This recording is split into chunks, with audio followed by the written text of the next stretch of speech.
This is two-way. Welcome, everyone, to the morning meeting. Thank you for joining. As always, we begin the program with a bit of a trivia question.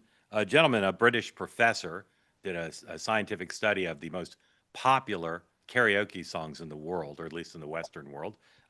Which was number one? A, Oasis's iconic "Don't Look Back Again in Anger," or "Don't Look Back in Anger." Two, B, Whitney Houston's "I Want to Dance with Somebody," or C, "Living on a Prayer" by Journey. Oh, Living on a Prayer. What's the year? Not by Journey.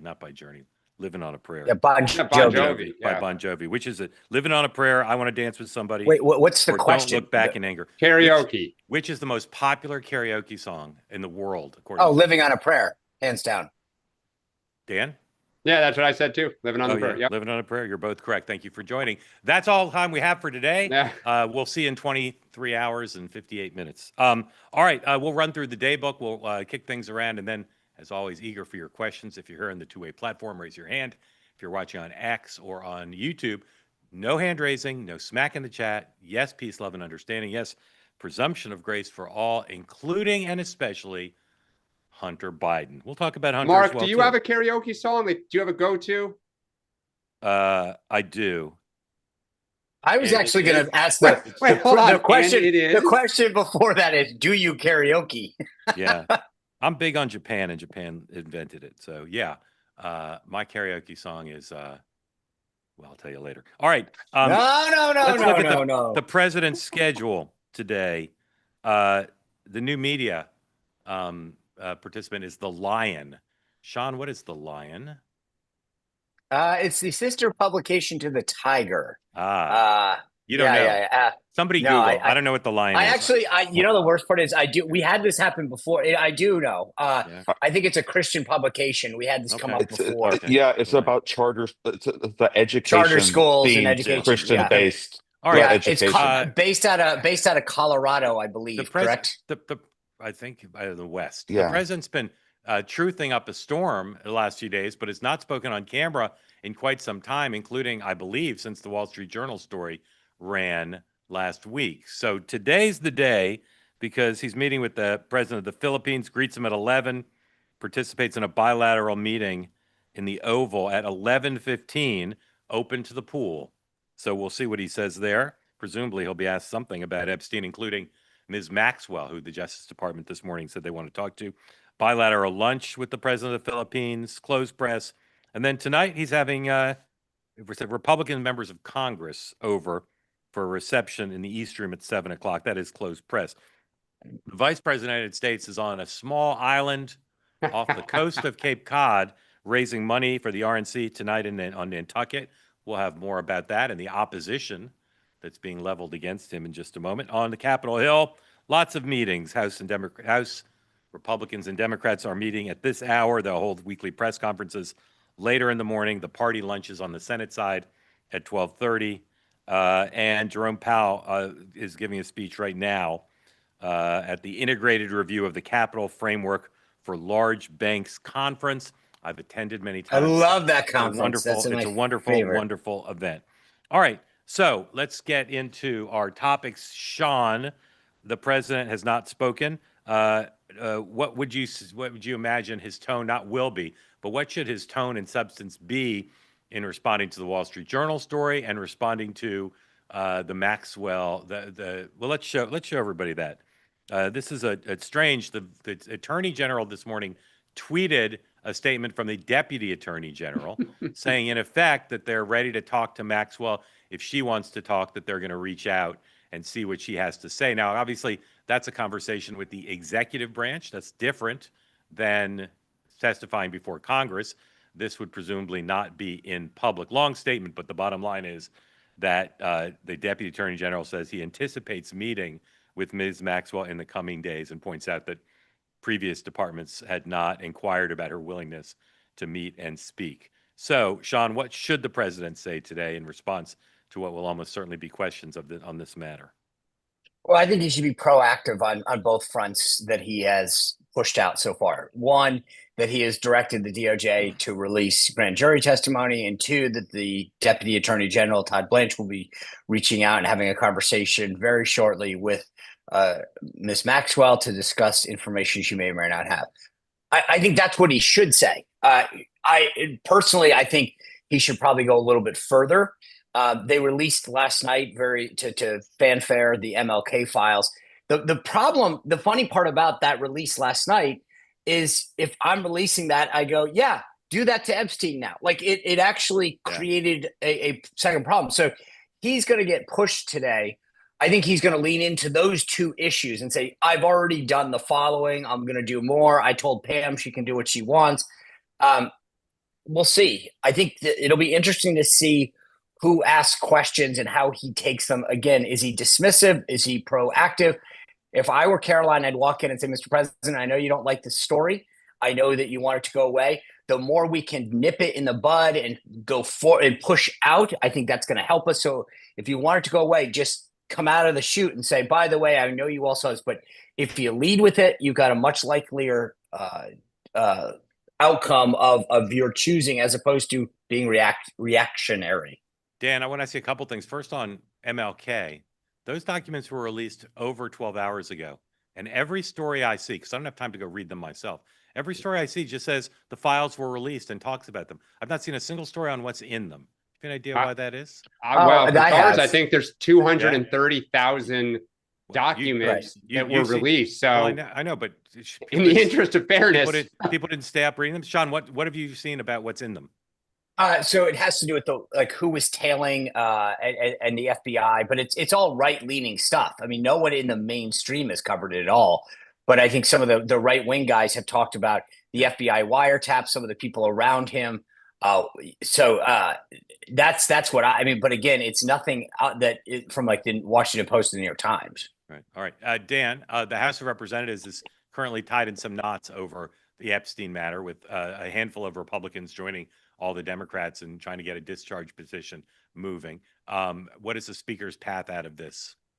Great. Adjourn for the August recess. I mean, look, I don't blame Democrats. They have found an issue that divides the Republican Party in the House of Representatives, and they're going to keep making them squirm and squirm and squirm, because even their own base is saying, release what you have transparency.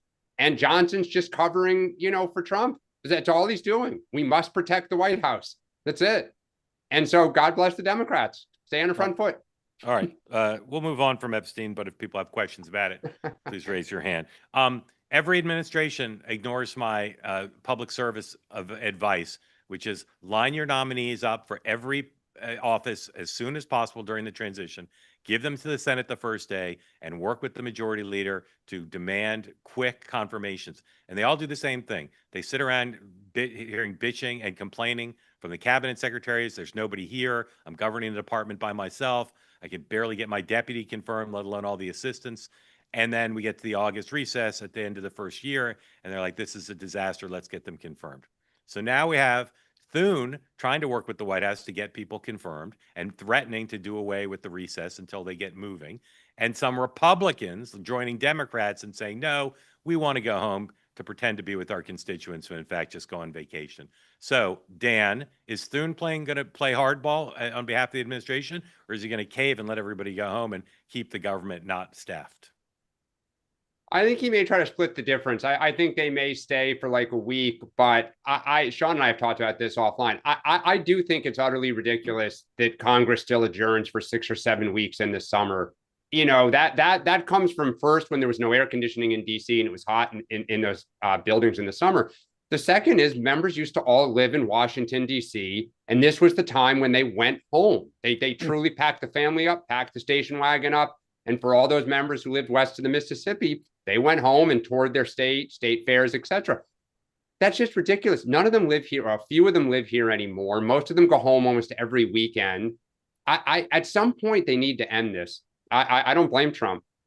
Sean? Well, there's a couple things. I would add a caveat to your sort of historical way things get done. If you're going to make trade a priority and trade deals and tariffs, you got 3 deputy U.S. trade representatives. You got a few, 4 undersecretaries of commerce. Prioritize, like, you get a say in the calendar and the nomination process. And Thune's taking his cues from them. Who do you want next? Give me the next 10. they should be prioritizing the key slots that are in sync with the president's agenda. And so the idea, the problem is that you have a bandwidth issue for one of the president's biggest agenda items at USTR, at Commerce in particular, Treasury a little bit better. The problem is, so that's a strategic issue, number one, as well. Number two, if I were Thune, and this is again where I'm with Dan a little, split the baby here, stay a little bit longer, but then I would dare Chuck Schumer and line up 20, 30, 40 nominees, put them in block, as they call it, and dare him to say no and say, we're staying here until you do this. But they should be playing a little bit more hardball with the nominees. So it's a combination and a recipe of staying longer, willing to play hardball, but rolling over and saying, for the assistant undersecretary of whatever, the idea that they don't actually attend the hearings, they don't get, it's staff work that mostly deals with this. They could easily be doing these things in block, and they're choosing not to. So I think that there's a little bit more hardball that Thune should be playing, and that the White House should be exerting on him. But part of the reason the appropriations process has also collapsed is they get through the end of June kind of exhausted from all the fights in the spring, and then they come back in September with like 10 working days. So stay, do the appropriations. It is ridiculous. Congress just adjourns for half the summer. Yeah. All right. Let's talk about appropriations. Schumer and Jeffries are strategizing. Their members are really upset about the rescission move. They're upset about the notion that they're going to be asked to compromise on the next round of appropriations bills, and then the White House is just going to come back and undo their work, which they consider to be not just an affront to their spending priorities, but to the separation of powers. And of course, their main recourse would be to force a government shutdown and somehow assume they won't be blamed for it. Dan, what's the proper strategy to come out of the Schumer-Jeffries strategizing when it's not clear to me what leverage they think they have? Yeah, I mean, that's the problem. I think Schumer is in the exact same spot today that he was in the spring, which is we will get blamed for a shutdown. And they know it. And it's a losing proposition. Their Senate frontliners absolutely don't want it, but the base is demanding it. And I think the problem with the rescission package, and I think there's another one that they're teeing up to put forward, is Democrats and the appropriators cut deals on these CRs and budget to get the 60 votes to get them through. And then the moment it got through, because the rescission, we're going to start undoing some of the stuff that we just agreed to get the deal. And they're like, then why should we make further deals with you if you're just going to undercut us? So I get the I get the policy frustration, but the political reality is we will get blamed for a shutdown, just as every... Dan, I'm interrupting you because you're describing the problem. What's the solution? Solution is we got to cut the best deal we can. I think the best solution is to get Republicans to agree to no more rescissions this budget. And they don't want to do them anyway. So I'm actually shocked at this discussion, because I think if there's one thing Republicans do well, it's getting blamed for government shutdowns. They with the exception of the one Schumer shutdown during the Trump administration, in my 30 years, I can't think of another instance where Republicans have come out on top of a government shutdown. You're right. And so if I were Democrats, here's the thing, the irony of this discussion, but that if I were John Thune, I'd be having a discussion with Mike Johnson, and they should be strategizing, saying, how do we avoid... They are, because they're talking about a CR again, right? I mean, but Sean, the problem is what's going to line up is Trump's going to say, I have a deal with Johnson. The House has got it through. I'll sign it. John Thune's got the majority. Yeah, I know. And I agree. And but if there's anyone that can screw this up, it's the Republicans. And that's historically, yes, but I still don't understand if Schumer and Jeffries say, we are going to precipitate a showdown, and say no more rescission authority, and we want a representation in the spending priorities, then the Republicans will do what Dan just said. They'll pass it through the House, and the president and they'll somehow and you know what? And they will message something that will get them blamed for it. I wish you look. Yeah. The one other piece I think Democrats, that if they don't want to do rescissions, they may ask for, and this actually may get it, is the Obama tax care extender. Yes. They'll get that in something, but maybe not this. Right. But they'll get that in something. All right. But also, just to be clear, the one thing that's mind blowing to me is that Republicans cannot accept anything that Democrats want. The idea that you would put in writing potentially that you won't accept another rescissions package when you have the majority in the White House, that would be insane. So I think Thune's boxed into a corner because he can't take anything. If I were Democrats, I would be going to Collins, potentially Tillis, and saying, what could we do to get you on board on anything? What's the most reasonable thing that you would be interested in working with us on? Thune would smack that right back, I think. But we'll see. Sean had better advice for the Democrats than you did, Dan, on this one. All right. Later today, the Vice President of the United States will be on a 14-mile long island off the coast of Cape Cod, known as Nantucket. Many Republican candidates and office holders fundraise there, including Mike Pence on a regular basis when he was vice president. Vance is there today. Now, we're going to talk a little bit about fundraising in general between the two political parties, but the vice president's trip will not be unmet by the opposition. There's a group called Meow Tucket 104A, cat account with 1 million followers to protest JD's Vance Nantucket fundraiser. Local activist groups will hold a rally called Meow Tucket to protest Vance's visit to the island. Now, you might wonder, what is a cat account? What is a cat account? Well, we have that exclusively for you here, 104B. This is a little bit of the woman who runs the cat account. Hey, Petty Besties. It's time for a Meow Tucket update. So for those that don't know, the entire point of our Instagram account is 1, to have more followers than JD Vance by the time he leaves office, and 2, to make sure that that man does not know a moment's peace for the next 3.5 years at least. Sometimes we like to go on petty little side quests, just generally to make his life miserable, and this is one of them. So since this man stays traveling and stays vacationing, it may be difficult to keep track of where he is throughout the country and all the bullshit he's getting into. But on July 22nd, he is going to be attending a $250,000 per couple fundraising dinner on the island of Nantucket, which is in Massachusetts, which is a very blue state, which he said is everything wrong with America, but he continues to vacation and fundraise here. So anyway, you may have heard that we have plenty of... All right. It goes on for several minutes. I recommend it to you.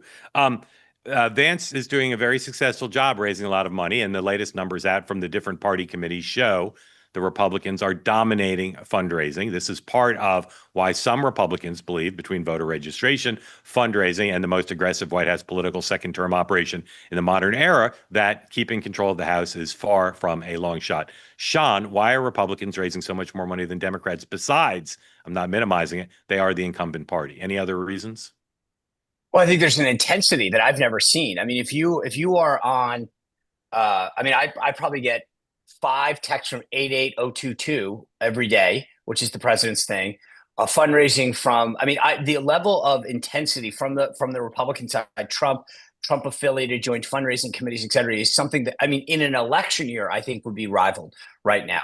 So they're doing that. They're pressing the right buttons. They're focusing on the right issues. They've cracked low dollars, and they're continuing. They've got large dollar donors that had been somewhat on the sidelines, off and on is probably a better way to describe it, the last several years, completely back on the field this time. They're firing on all cylinders right now. Just to give people perspective, the RNC right now has $80.7 million in the bank, which is rivaling what you would have in a presidential year. The DNC has $15.2 million. This isn't even a fair fight right now. Which is, by the way, I will go on record again. The House will not only hold the majority, but I believe pick up 1 or 2 seats. Thank you. Dan, thank you. Dan, if you were brought in by the chairs of the DNC, the DCCC, and the DSCC, and they said, Dan, we're lagging. What do we need to do? As an experienced fundraiser, what would you tell them? Well, look, it starts with the fact that you need to have leadership and you need to have a plan to give to inspire them to want to write checks. So you tell the people who summoned you that they should quit? No. But look, you got to have a marketing plan, right? You have to go in and say, here's why you should feel confident about giving money to us, where it's going to be spent, why we think we're going to win. Like, what are we trying to achieve here? The problem is they don't have a plan, they don't have any leaders, and they don't know what they want to achieve. So look, there's a couple things for Republicans. One, We all agree. It is the most pay-to-play administration in the history of the modern era, right? I mean, I say that admirably as a fundraiser. I would have loved to have had elected officials who were as willing to be as transactional as this group is. So I tip my hat. Corporate America absolutely loves it. There's no ambiguity about where you stand, right? You do X, basically you're going to get Y, or Y won't happen to you. The second is they're putting points on the board. So the low dollar loves it because they can say, we're winning on this. We got this done. Like Trump is great at kind of going at Democrats. And on our side, they're demoralized beyond belief. They don't have any sense of what they're giving money to. They look at Kamala Harris and like, you spent $1.5 billion on what? Like, what did we get for it? So, and we've talked about Ken Martin. I don't know what Ken Martin's plan is. I mean, I've talked to donors who say there isn't really a pitch. The 50 state stuff, they roll their eyes about. They're like, that's great in theory, but how are we going to win the House back? What are we doing to get, to keep gubernatorial seats? So it's a low bar. I said this earlier in the summer, Mark. If Ken Martin goes, this is why. The party says this is untenable. We're going to get our ass kicked. When's the next report? Is it quarterly this year? No, DNC is monthly. Monthly. So they'll keep reporting. The committees are. I mean, and I'm serious. I think at some point you're going to start hearing calls for Terry McAuliffe to come back. They can blame the summer on the summer, but if the September and October numbers aren't any good. Oh, I actually disagree. I mean, as someone who used to do an event on Nantucket every single late July. And of course in the Hamptons, but what I'm saying is they can still, I'm not saying it's, I'm not saying Newport is lovely. I'm not saying it's legit. What I'm saying is if the numbers are bad in the summer, they can trick stupid reporters into saying, well, it's the summer. Maybe, but I mean, the problem is going to be, look, I actually think it's miraculous the DCCC is hanging in there with the NRCC because they're in the minority, and the minority in the House has no power whatsoever. But the D-trip, I think, is always done. Right. No, well, that was, I could name the people, the reason that they've been so good, thanks to Pelosi and her crew. But like that disadvantage 6-1, it's untenable. Yeah, and by the way, the PAC discrepancy could be even more. Super PAC. By the way, the delta, the dirty secret that I haven't looked into yet is, and the RNC got away with this a little for a bit, which is there are now 4 pots of money. So you have your general unrestricted money, your building fund, your legal fund, and your convention fund, and so you can get a big donor. Let's hypothetically say to give you $400,000, 400 into each bucket, right? The problem is that 3 of the 4 are useless for the most part in terms of general electioneering, ads, staffing. So, the question for the DNC is how much of that 15.2 is actual real money? Because if a bunch of it is in their legal fund, which when you get a big donor to write a check, right now you're saying, can you write the full Monty? So they might even be more disadvantaged than we're even talking about. And again, to Mark's point, most reporters are too stupid to look at the different accounts and understand what's real money and what's sort of restricted money. Yes. So this could be way worse than we're even giving it credit for. But this, to your point, look, your burn rate is about $1 million plus, right? So Ken Martin has to, there's a chicken and egg. You want to get more staff to do more things, but you got a burn rate coming into the cycle. It costs a lot to raise low dollars because you got to send the mail out or what, do things that cost money. So the amount of money that's actually fungible and able to be used is relatively low if you're the D-trip. I mean, excuse me, the DNC, and you're to talk about the summer. Okay, that's fine, but you're starting to get, every month. It's like what I say about Mondami. You're wasting another month that you need to be making investments in people and infrastructure that you have to put off. Yep. All right, we've got a few more topics, then we're ready for your questions. We'd love 3 new people today. So if you've never raised your hand on this program before, please do. All right. We're not going to review Hunter Biden's full 3-hour podcast in any great detail, but if you haven't watched his interview, I highly recommend it, particularly the portion where he takes after some of the leading figures in the Democratic Party. Also yesterday on the 1-year anniversary of Joe Biden's decision forced upon him to not seek the party's nomination, the former Vice President Harris tweeted out this, for which she took a fair amount of heat. A tweet about 1 year ago today, I began my campaign for president. Over the 107 days of our race, I had the opportunity and honor to travel our nation, blah, blah, blah. The courage and resolve inspires me. Then there's 4 photos. The picture of Joe, no mention of Joe Biden anywhere in this tweet, which some people noted. But there are some Democrats concerned that if they're looking to turn the page, find new leaders, not be mired in the past, that between Hunter's interview pointing fingers all which way and this tweet yesterday was not the best day ever.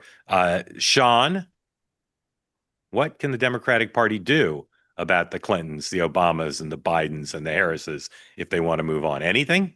Can anyone step in and stop this?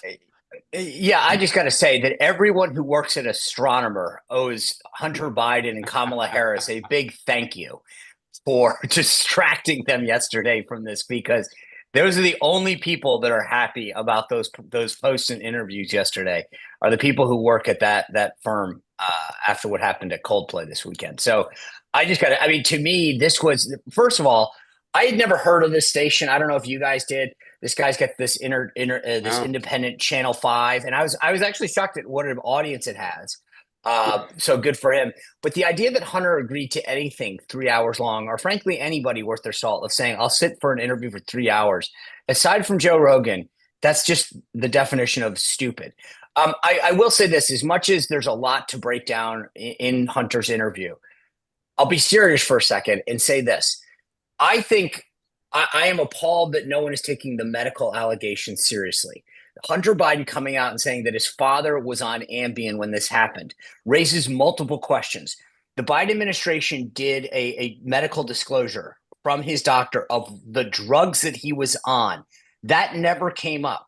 That, to me, should be cause for concern right off the bat. The idea that he was taking a prescription that was not revealed. If Trump had been doing this and taking something and didn't, they said that it was a cover-up. Why isn't that a problem? Secondly, I'm sorry, I know enough medically not to take Ambien before the biggest political event of my entire career. And the idea that he's throwing this out there like, guys, you had to give him a break because he was taking Ambien. It's like saying, hey, I'm sorry, I had my hand in a meat grinder. Like, that's the dumbest thing I've ever heard. And the idea that no one's going, wait, either he's lying or we have some serious medical concerns about what his doctor was doing to him should be a problem for everybody.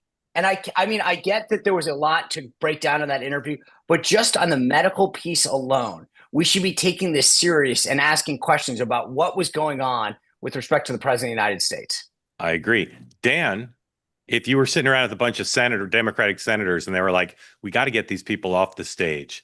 Is there anybody, like Chris Coons, is there anybody who could go to the Bidens and say, I don't know who you guys think Hunter is helping doing 3-hour interviews, trashing the Democratic Party and saying things like about his father's treatment. But is there anybody who could stop this, or this is just Hunter will be Hunter?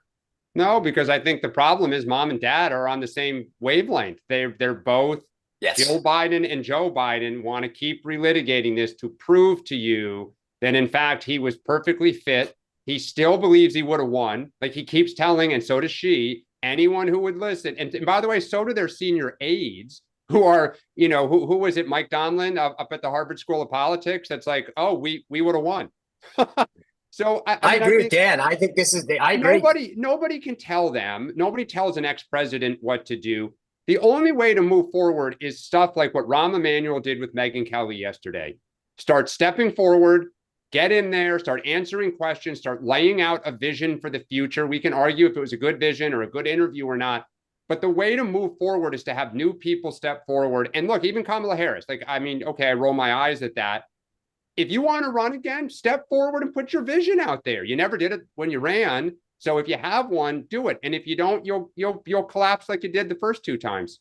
Yeah. The hilarious thing is even people who are normally detractors of Hunter loved his riff going after a bunch of prominent Democrats who they were happy to see someone go after on the record, but not great. All right. Yeah, Scotty Beshear, according to the Hill, Scott Beshear, not Governor Beshear. That's the golfer governor. Yeah. Governor Beshear, according to the Hill, is going to be on the cover of Vogue. We don't think he's going to be on the cover, but he is got an article.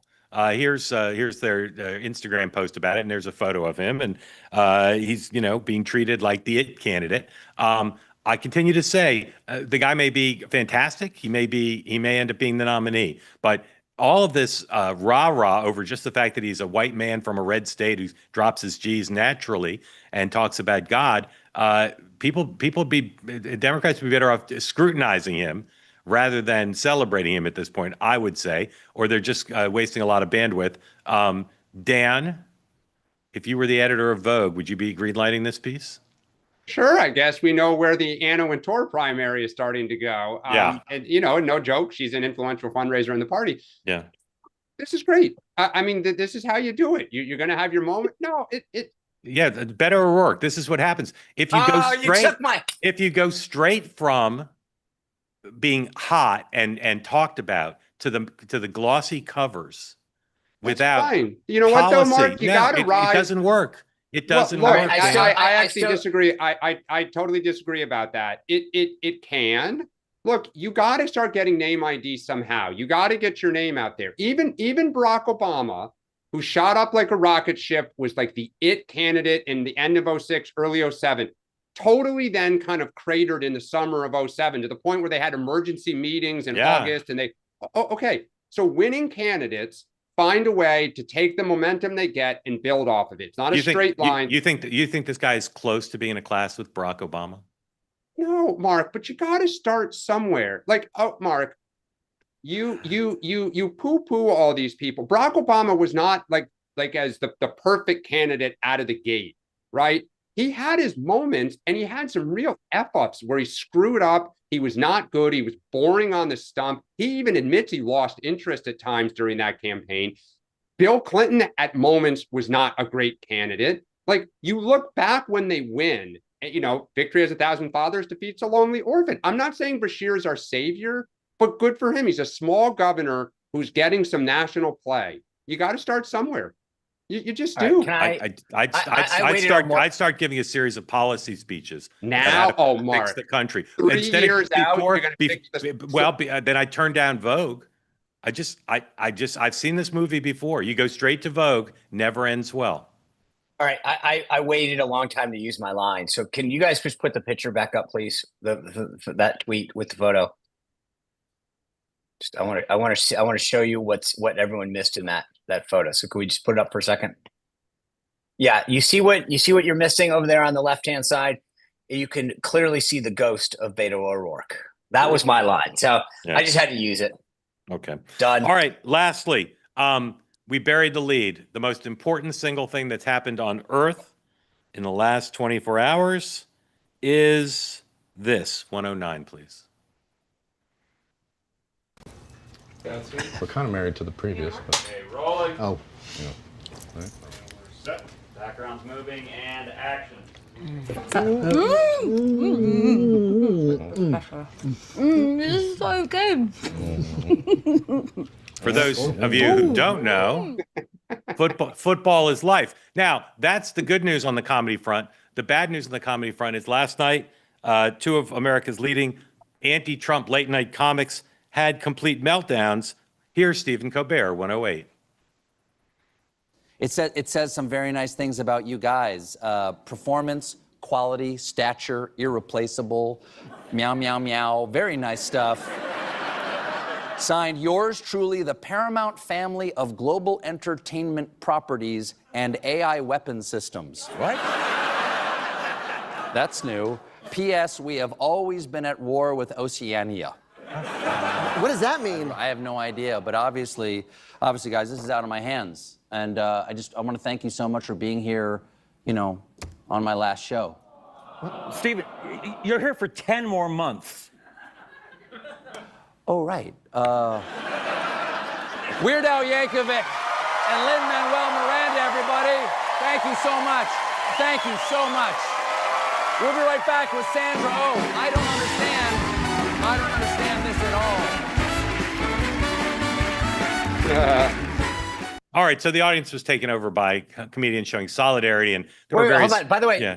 I don't mean to do it again, but I won't make you go back. You do realize the comedian on the far right may be a joke at CNN, but that's Anderson Cooper. Yeah. And the idea that CNN doesn't have a problem with Anderson Cooper showing solidarity with a bunch of left... I mean, the next time you hear about CNN and their newsworthiness, just remember that scene. Yes. Anyway, the night was filled with jibes at the administration. Sean points out Anderson was there. Less subtle was Jon Stewart. 114. Oh, wait. Hold on. Warning: if you have kids in the room, I believe this might not be an appropriate. Okay, I'm just well, yeah. I'm just saying. You may want to hit mute. That's right. He's right. Yeah, thank you for that. It's very Hunter Biden. Put it that way. Yeah, go ahead. 114. Go fuck yourself!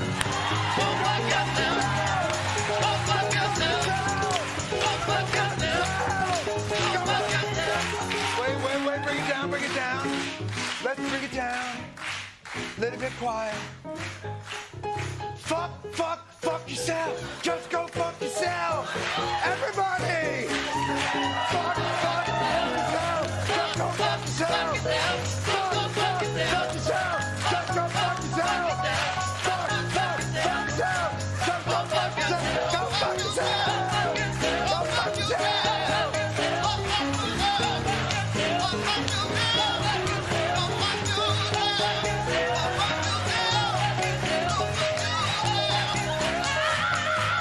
All right. The late night comedians are very mad at Paramount, very mad at President Trump. They believe that Donald Trump's is the reason that Colbert is being canceled, although they're leaving him on the air for 10 months, which would be a strange thing to do if the goal was to silence him and stop him from criticizing the president.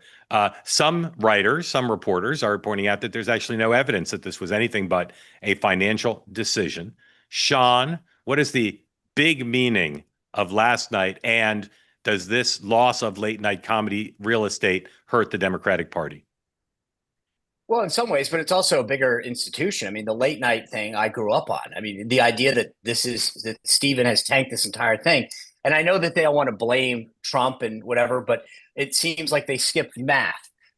Stephen Colbert makes $16 million a year. He has a production team on that show over 200, and they lose $40 million.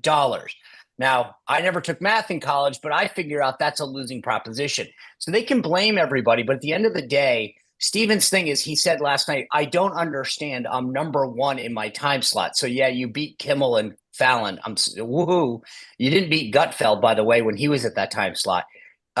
So just because you're number one among three doesn't mean you're profitable, you make money, you're good business. You losing $24 million a year.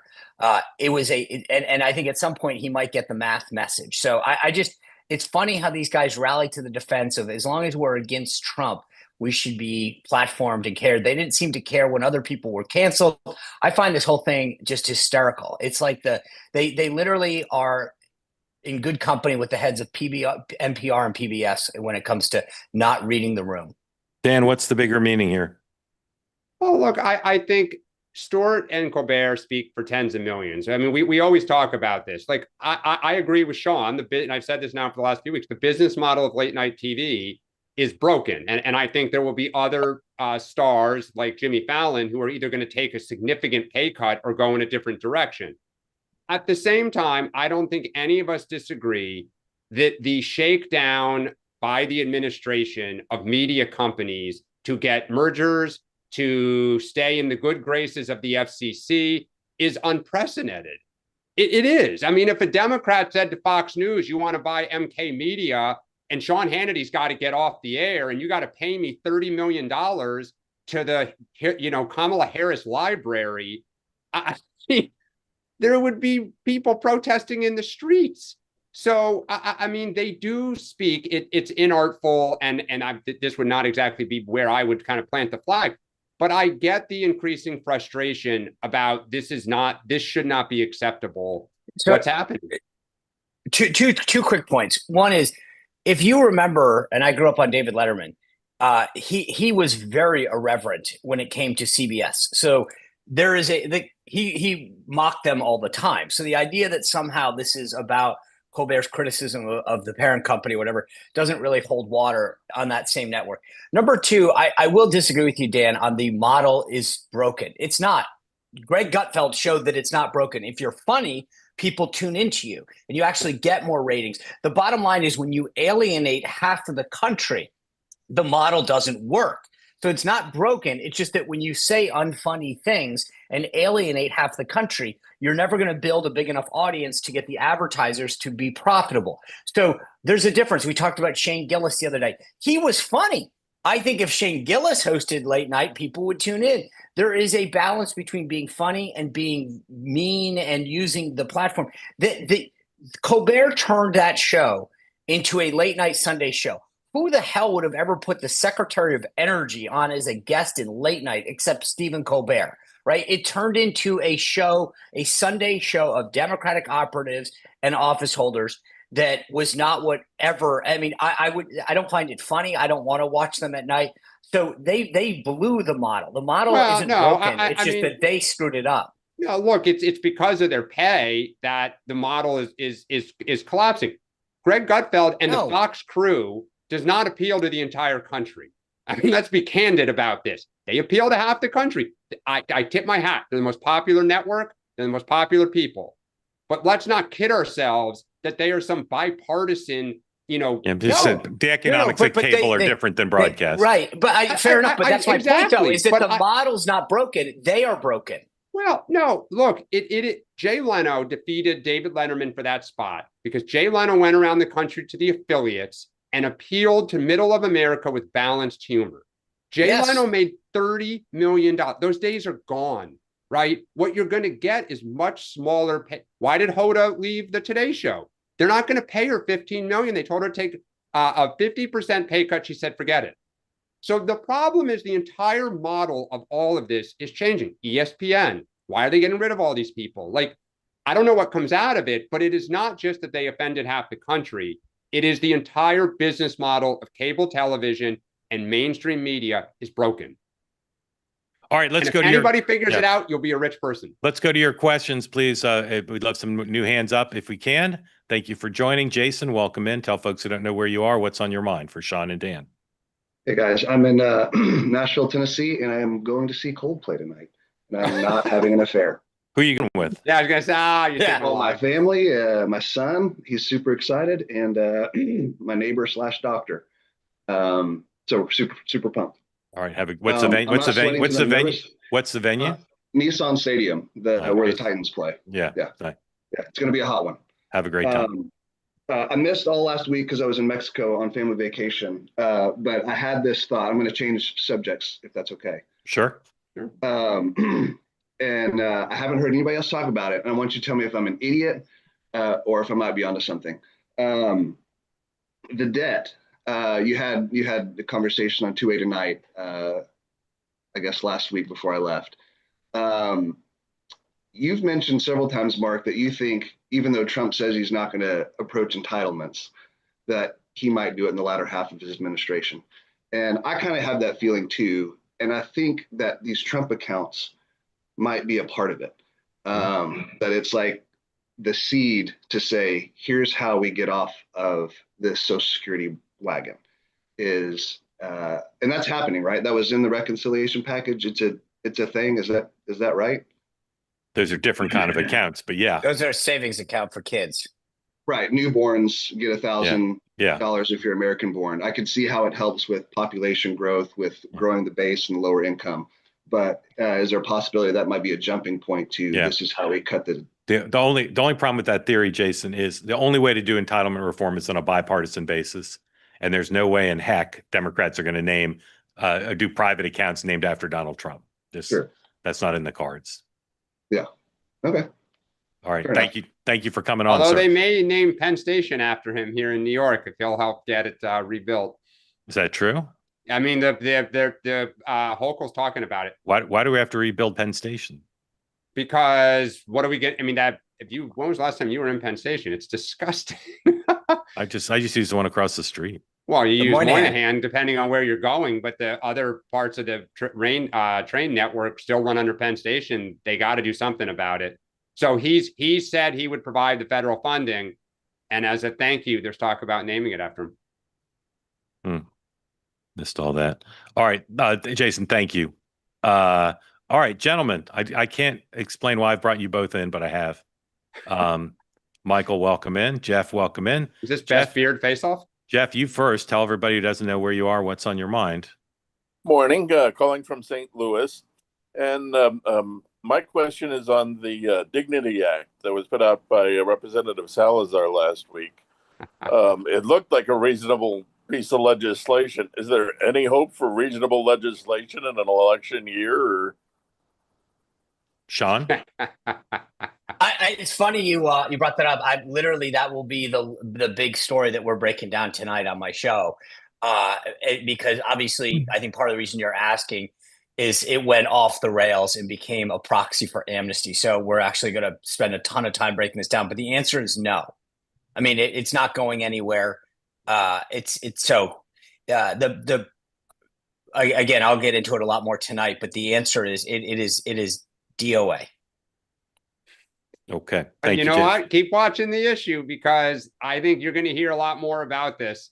That the fact that Trump still wants to try to find a way for agriculture workers, hospitality workers, and construction workers to be kept here, and the base's desire, Stephen Miller's desire, to deport everyone. There's a tension there.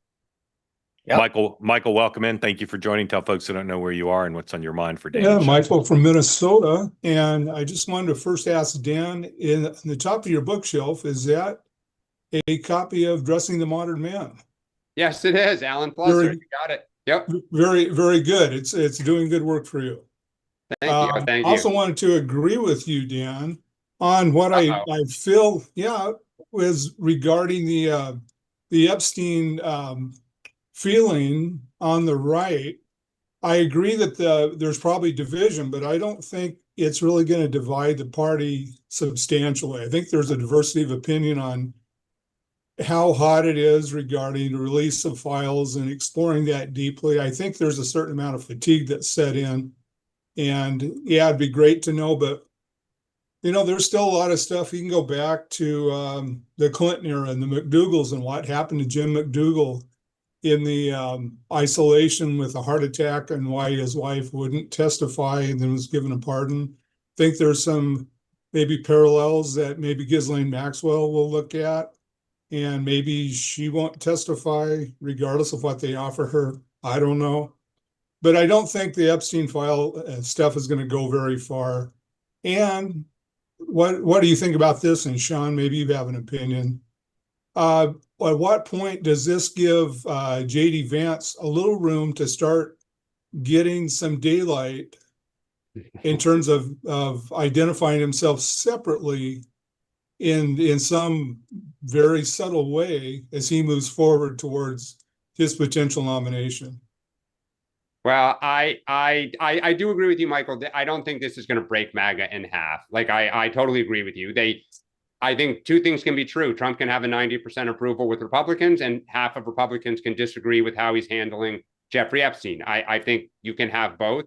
That's a testament to Trump and the affection the base has for him. I don't think J.D. Vance can ever have an inch of daylight between he and Donald Trump. Just don't think it can be allowed.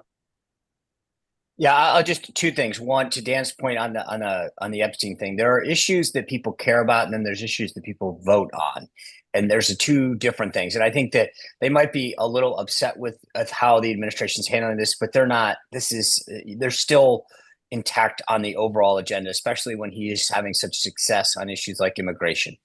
So I think there's frustration, but I think they're obviously trying to work through this, and the entire issue is in the hands of the administration, meaning they can fix this and alleviate it. And every day that they let a little out, today with that Todd Blanche announcement, they're letting a little out.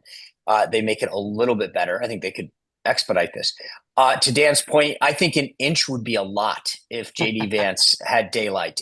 Like an inch would be a mile. So I think if he ever has a centimeter, that will be big. Not to mix measurement systems here, but I think that you're measuring on the metric system, not on our system. Michael, thank you. Very grateful to you. Please come back. Okay. We'll have to. People on Nantucket can ask J.D. Vance about this. Exactly. Joshua, I'm sure he'll be. Mark, what will he normally be doing? Just walking down Main Street there? Is that what one does in Nantucket? Walk down Main Street? That's something people sometimes do. I used to Governor Shapiro. Governor Shapiro was on Main Street over the weekend doing a fundraiser. We used to, Sean. I used to bring the Clintons there. There's a former ambassador. She's had a couple of ambassadorships who would host them. and then like to take them to dinner, and always went to one of the most popular restaurants, had the most seen table, and would hold court with them. So everybody knew who was in town and who they were with. That ambassador has a very nice house, by the way. Yes, she did. Joshua, and I love welcome her. in. Let me be clear. Yes, she's a lovely person. Joshua, welcome in. Hey, thanks, guys. I was able to get my my cash deposits at Navy Federal, Sean, so I don't have to worry about coming down to Norfolk. Literally the only thing I wanted to say is that my go-to karaoke opener song is Machine Head by Bush. I mix in a little Stained with that, a little Seether. Sometimes I'll even throw in some Johnny Cash and Frank Sinatra. But how often do you we should all get karaoke? together. Oh Yeah, man, I try to do karaoke. I try to do karaoke once a week at least. All right. Once a week at least. Yeah, I pulled love the hamstring, karaoke. and then just I once I pulled the hamstring, I had to give it up. Yeah, there are certain songs you can pull your How groin. did you wait? How did you pull a hamstring singing karaoke, Sean? It's a long story. Long All right, story. He tried to hit the high note. Joshua, I'm gonna belatedly reveal my karaoke song, and I want you to break into it. Ready? Okay, I'm ready. Okay. Oh wow, God. Okay. It's All right. Tub Thumping by Chumbawamba. Oh, nice. I get knocked down, but I get up again. You ain't ever gonna keep me down. I My get wife loves knocked that down. one. All right, we're done. Yeah, it's a very good Wow, karaoke that's more. song. That's a half a verse longer than I could have gotten. Yeah, Joshua. Come on, Eileen. Yeah, yes, sir. Mark is pissing the night away. Yeah, exactly. Joshua, thank you. Grateful to you for that thank update. you guys. Appreciate it, and very glad to hear about the credit union update. Yes, all right. thank you. Next, is your name pronounced Jacinta? Apologies. My name is Jacinta. Jacinta. All right, Jacinta, welcome in. Thank you for joining. Tell folks who don't know where you are and what's on your mind for Sean and Dan. My name is Jacinta Opore Mirembe. I'm a Ugandan, right now living in Uganda. So I wanted to join the discussion yesterday. I've been watching True for quite some time, since the election in America. Great. First of all, I think Trump is doing a very good job. I think illegal immigration, whether some of us are trying very hard. I have a relative who has been trying to come to the US for now 10 years and cannot come because there are some, I think, processes that limit her to come, but she would really love to come and work. And it feels bad that someone can come across the border and get an opportunity when it's very hard for us to come all the way from here to go and work. That's the first thing. The next thing, I think, according to yesterday's discussion about the nominated mayor of New York City, I think if he's really in Uganda right now, he would appreciate capitalism more than socialism. We have some bit of socialism, but it's not too much because the government does not impose all of us to go to either. There's one called Uganda Primary Education. That one is for people in very poor communities who cannot afford to take their kids to primary. It's the same for secondary. And at that point, if the parent cannot afford to pay for the child to go to university, the government also helps the children to go to university. So I think that's the only point.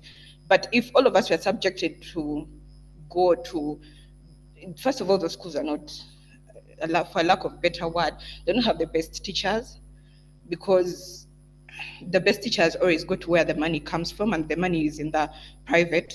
Right. Also, even the same with the hospitals. We have government hospitals, they don't have enough medication, so we also prefer to go to the private ones. So I think being the gateway, because America sells the dream, it's not necessarily it's the opportunity and the dream that when I come to America, I will be able to work hard. When I work hard, I'll be able to achieve this, this, and this. So subjecting a whole city to socialism is a bit stretched. It's a bit too far. And since if he was in Uganda right now, he would be a capitalist too, because Indians here are very much capitalist. All right, So I think awesome. Thank you for that. Let me ask you for two things, and then turn you over to Sean and then Dan. First, was your first point that there's frustration that people can come to the United States illegally, and that it's harder for people to come legally? Is that your first point? Okay. Yes, that's and then second is the story of Mr. Mamdani being nominated for mayor. Is that a big story in Uganda? People getting a lot of attention there? No, it's because I follow a lot of American politics. Yeah. It's more, how can I put it, too dramatic. Yeah. So it's But it's more not. interesting. But it's not a story that people are talking about generally. And whatever decisions Americans make affect the world. So that's why we follow it a lot, and that's why we're very glad that Trump actually won. Got it. Okay, Is Sean. it a big story that he's visiting there? No. Actually, I think I'm among, if not the only one that would know, because I watched you. Right. Okay. Sean.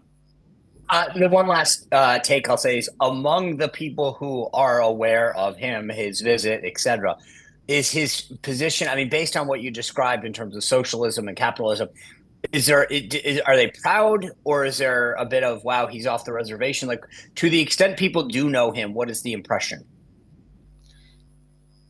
I don't think Ugandans know him like that. And if they know him, it's us who are interested in American politics. It's no, and there's no fanfare. I've been watching news. There's nothing to it. And I think generally we don't want to be associated, because everyone is like, go back to Uganda. I'm like, yeah, we don't know him like that here, and we do not really accept socialism like that. So okay, Dan. Okay. So you say that you're not, it's not registering much there. How do you feel if he were to be elected mayor? Forget his policy solutions. Would you take pride that someone from your country was elected mayor of New York City, or would you be? Not without ideas, no. Yeah. Because I think New York City is the biggest. Oh, sorry, you got muted there. Can unmute again. Sorry about that. Go ahead. I was saying New York City is the biggest city in the world. And when you sell us an idea, as well, this part of the world, you sell us capitalism. We see New York, it's bustling with very beautiful scenery. It's developing on a fast rate. So you're selling us that idea. Now you're saying that, no, actually capitalism doesn't work like that. It's not that well. If New York actually votes for him to be the mayor, they are essentially telling the world that we should follow China. China is already importing their ideas to Africa, frankly, right now. Yeah. Most of our projects are being funded by China. We are now trying to learn Chinese. The Chinese are now the government is encouraging schools to teach Chinese, because now we Chinese businessmen are actually growing faster here. So it's not really a good look. Yeah. Jacinta, I'm really grateful to you for being part of the two-way community and for coming on today. And you should know New York is also known for the largest, fastest, and meanest rats in the world as well. We've got it all. Thank you. Thank you for joining. Appreciate it. Sean, you want anything more you want to tell us about your show tonight? Yeah, Will Chamberlain from the Article 3 Project has been really outspoken on this Salazar Dignity Act, and going to break down, plus Epstein, the everything DOJ will break down and find out where we stand on a lot of those issues. So excited for that conversation. All right. Tonight on Two Way Tonight, one of the smartest people I've ever met, Neil Ferguson, I believe, certainly making his Two Way Tonight debut. He's an incredible writer and thinker, and proud to know him. So join for Neil Ferguson. We'll talk about the economy. We'll talk about international affairs. We'll talk about the politics of Donald Trump, 6 o'clock tonight. Later today, my podcast on Megyn Kelly Network, Next Up, will drop. And amongst the things we'll have is a new poll. It's the best poll I've seen, done by David Burrell of WIC, of the New York City mayor's race. Incredibly interesting data, not just about the horse race, but about why Mamdani has appeal and where his vulnerabilities might be. David will be on to break down the poll, and John Podhoretz to comment on the mayor's race, amongst other topics. So join me there. You can watch it on YouTube later today or where you get your podcasts. Tonight also, 7 o'clock Eastern Time, Ari Aster is the director of the provocative new COVID-era Western Eddington, really the it film of the moment, joins Michael, 7 p.m. Eastern Time. Please tune in for that. And don't forget, tomorrow at noon Eastern Time, Meghan McCain debuts her very long, very good interview with Giselle Fetterman. They cover a bunch of stuff, It's really compelling. I've seen it and I recommend it to you. And of course, the three of us will be back in 23 hours for another episode, Dan, of The Morning Meeting. Have a great day, everybody. I'll see you later. Yeah.